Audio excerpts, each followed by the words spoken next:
দায়িত্ব পালন করলে মা সন্তানকে বাঁচানো যেত। স্যালাইন কাণ্ডে ডাক্তারদের কাঠগড়ায় তুলে বললেন মমতা।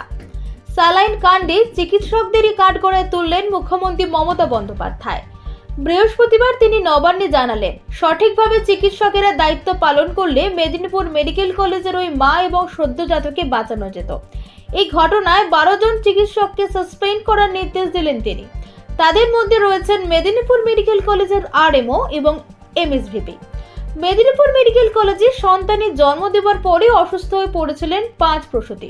অভিযোগ, স্যালাইন নিয়ে অসুস্থ হয়ে পড়েছিলেন তারা। পরে এক প্রসূতির মৃত্যু হয়। মেদিনীপুর মেডিকেল কলেজে অসুস্থ হয়ে পড়া প্রসূতিদের একজনের সন্তানও প্রাণ হারিয়েছে। এই ঘটনায় চিকিৎসকদের দিকে আঙুল তুলেছেন মুখ্যমন্ত্রী।